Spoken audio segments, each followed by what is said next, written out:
इतनी खूबसूरत आरती जो नवरात्रि में हर भक्त के मुख पर होती है, इसके लेखक के बारे में हमें क्यों कुछ नहीं पता।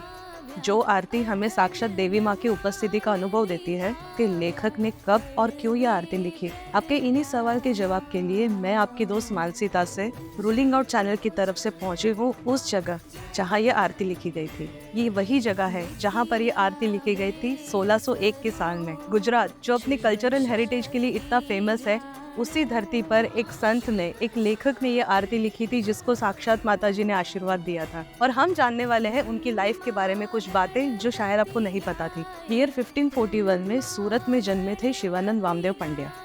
बचपन में उनके पिता की मृत्यु के पश्चात उनके चाचा सदाशिव पंड्या ने उनको पाला। 35 साल की उम्र तक शिवानंद स्वामी को पूजा पाठ में कोई रुचि नहीं थी। जीवन में निष्फल होने की वजह से एक बार वो मायूस होकर सूरत के नजदीक हाल अंकलेश्वर स्थित मांडवा बुजुर्ग गांव में नर्मदा तट पर बैठे। वहां शाम के समय अचानक एक संत आए और उन्हें आशीर्वाद दिया कि सरस्वती का वास सदा ही उनके मुख पर रहे।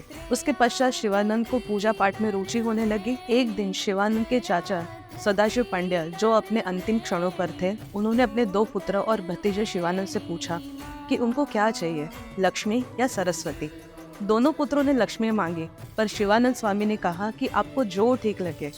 अपने अंतिम क्षणों में उनके चाचा ने शिवानंद स्वामी को दिया एक पंचाक्षरी मंत्र और कहा कि भक्ति और आध्यात्मिक मार्ग पर उनकी खूब प्रगति होगी। तब से शिवानंद स्वामी शिव भक्ति में लीन हो गए।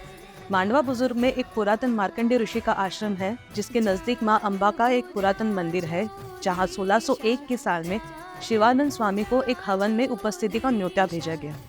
बस उसी समय शिवानंद स्वामी माँ के ध्यान में लीन हो गए और साक्षात माँ देवी उनके सामने प्रकट हुई।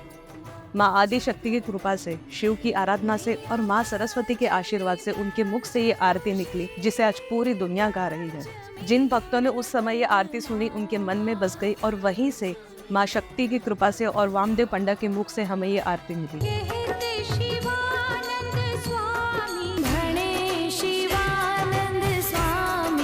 इसीलिए इस आरती में गाया जाता है, कहे शिवानंद स्वामी, या गुजराती में भणे शिवानंद स्वामी।